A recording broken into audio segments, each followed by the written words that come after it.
सुनिए जी, सर्दियाँ शुरू हो गई हैं और इस बार तो सर्दी के साथ साथ बारिश भी हो रही है। घर की छत का तो आप जानते ही हैं ना, पानी आता है। हाँ भाग्यवान, इस बार ठंडी कुछ ज़्यादा ही पड़ने वाली है, क्योंकि गांव के चौपाल पर लोग बोल रहे थे कि इस बार सर्दी के साथ साथ भयंकर बारिश भी होने वाली है। अजी, ऐसा हुआ तो हमारा क्या होगा? छत के साथ साथ घर की खिड़कियां भी टूटी हुई है, ठंडी हवा सीधी अंदर आती है। आप कुछ कीजिए ना। हाँ सरला, मैं कुछ करता हूँ। मालिक के पास जाकर देखता हूँ, वे अगर कुछ मदद करेंगे तो मैं घर की छत और खिड़कियाँ ठीक करवा दूंगा। ठीक है?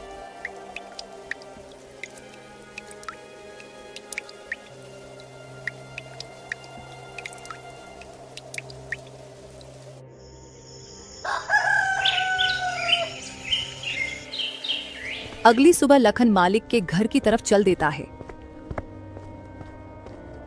लखन का मालिक, जो स्वभाव से बहुत ही कठोर और निर्दयी था, अलाव के पास खड़ा अपने नौकरों पर चिल्ला रहा था। लखन अपने मालिक के पास जाता है और उनसे कहता है, मालिक, ठंडी का मौसम आ चुका है।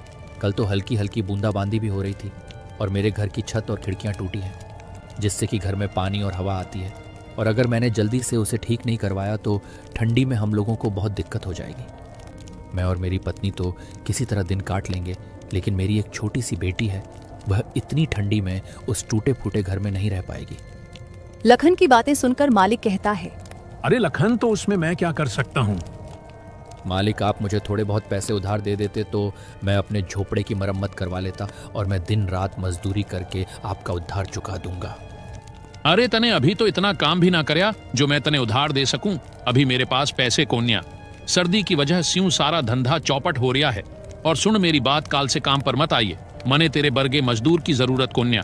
अरे मालिक, मैं तो मदद की उम्मीद से आपके पास आया था, लेकिन आप तो उल्टा मुझसे मेरा ही रोजगार छीन रहे हो। ऐसा मत करो मालिक, मत करो। मैं कहाँ जाऊंगा? लखन के इतनी मिन्नतें करने के बाद भी उसका मालिक मणिराम उसकी एक नहीं सुनता है और बेचारा लखन वहां से दुखी मन से वापस चला आता है। लखन दिन भर जगह जगह काम ढूंढता है, लेकिन उसे कहीं भी काम नहीं मिला। सुबह से रात हो गई। सरला को बोलकर आया था कि छत का इंतजाम कर दूंगा, पर यहाँ तो नौकरी भी चली गई। घर ठीक होना तो छोड़ो, खाने तक का इंतजाम नहीं कर पाया। लखन चाय की एक दुकान के आगे बैठा यह सब सोच ही रहा था कि तभी आसमान में काले बादल छा जाते हैं और जोर जोर से बिजली कड़कने लगती है। हे भगवान, लगता है बारिश होने वाली है। मुझे तुरंत घर पहुंचना होगा, वरना सरला अकेले कैसे संभालेगी। लखन जल्दी जल्दी अपने घर की तरफ दौड़ता है। वह कुछ दूर चला ही था कि तभी जोर जोर से बारिश शुरू हो जाती है।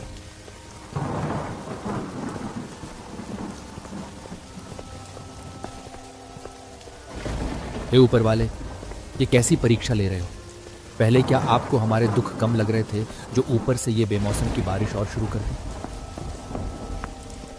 धीरे धीरे बारिश बढ़ जाती है और चारों तरफ पानी ही पानी हो गया था, मानो कोई समुद्र हो, जिससे लखन का उसमें चल पाना बहुत मुश्किल हो गया था।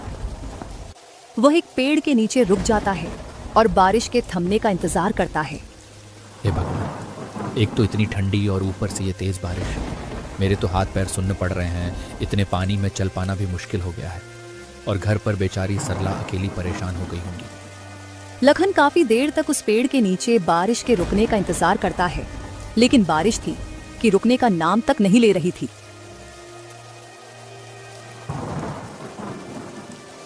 चल लखन, इस बारिश का कोई भरोसा नहीं, ये रुके या ना भी रुके। इतना कहकर लखन उस तेज बारिश में घर के लिए चल पड़ता है।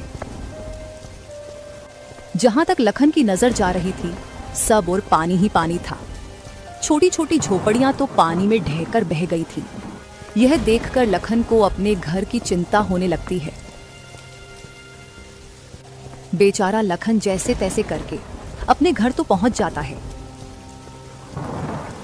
लेकिन जो वह देखता है उसके होश उड़ जाते हैं, क्योंकि घर में पानी भरा हुआ था और आधी आधी दीवार तक पानी पहुंच गया था। सरला, तुम ठीक हो ना? मुन्नी ठीक है ना? हाँ, हम दोनों ठीक हैं। और देखो, मैंने मुन्नी को ऊंचे पलंग पर बिठा दिया है, लेकिन हमें घर का सारा पानी बाहर निकालना होगा। हाँ चलो भाग्यवान, निकालते हैं। वे दोनों बाल्टी भर भर कर घर से पानी निकालने लगते हैं, लेकिन वे जितना पानी निकाल रहे थे उतनी ही देर में उससे भी दुगुना पानी घर में भर रहा था।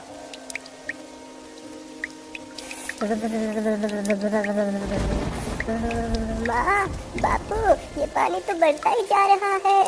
मुझे बहुत डर लग रहा है। अरे मुन्नी, मेरी बच्ची, तुम डरो मत, सब ठीक हो जाएगा। सरला अपनी बेटी को दिलासा दिलाती है, और वे बेचारे इस समय कर ही क्या सकते थे।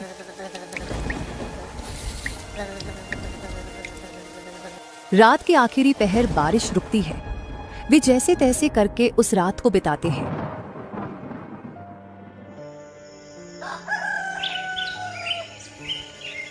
अगली सुबह लखन कुछ लकड़ियां और खाने पीने का इंतजाम करता है, क्योंकि रात वाली बारिश में उनके राशन का सारा सामान बह गया था।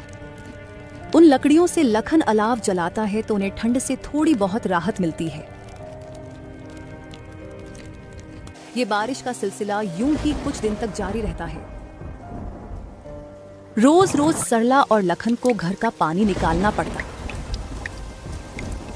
एक दिन वो सब घर के बाहर खड़े थे। अजी, ऐसे कब तक चलेगा? ये हर रोज बारिश का पानी भरने से घर पूरा खोखला हो गया है। अब कर भी क्या सकते हैं भाग्यवान, कोई और रास्ता भी तो नहीं है।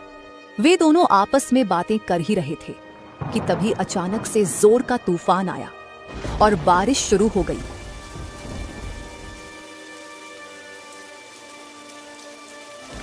देखते ही देखते लखन का सारा घर बारिश में पूरी तरह ढह गया। हे भगवान, ये क्या हो गया? हमारी आखिरी उम्मीद भी खत्म हो गई, हमारा घर ही टूट गया। अजी, शुक्र मनाओ कि घर ही टूटा है। मुन्नी और हम दोनों बाहर ही हैं। अगर हम लोग अंदर होते तो सोचो क्या होता। हाँ भाग्यवान, तुम ठीक कह रही हो। भगवान का लाख लाख शुक्र है, कुछ अनहोनी नहीं हुई। पर अब ऐसे में हम मुन्नी को लेकर कहाँ जाएंगे? इतनी ठंड और बारिश में भीग कर हम सब बीमार हो जाएंगे। अजी, अभी तो आज रात कहीं सर छुपाने की जगह मिल जाए, वही काफी है। कल का कल देखेंगे। हाँ, वो हमारे पड़ोसी है ना मंगतू भैया, आपके जिगरी दोस्त, उन्हीं के यहाँ चलते हैं। हाँ, तुम सही कह रही हो भाग्यवान। मंगतू हमारी मदद जरूर करेगा, दोस्ती किस काम आएगी आखिर।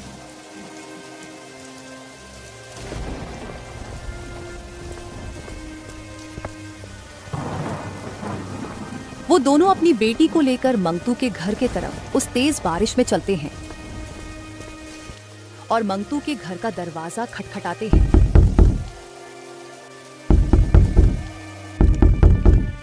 अरे भाई, इतनी तेज बारिश में इतनी रात को कौन दरवाजा बजा रहा है? अजी, बैठे बैठे बातें बना रहे हो, जाकर देखोगे तब पता चलेगा ना। भाग्यवान, तुम ज्यादा मत बोलो, चुपचाप पकौड़े बनाओ।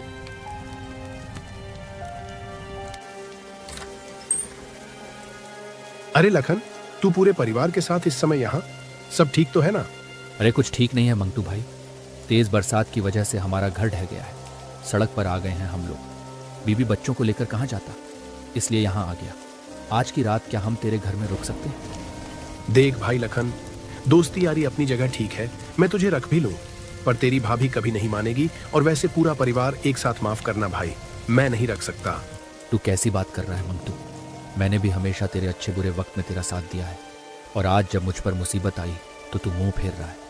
ऐसा मत कर मेरे भाई, एक ही रात की तो बात है, मेरी बच्ची बीमार हो जाएगी। सब समझता हूँ लखन, पर मैं नहीं रख सकता।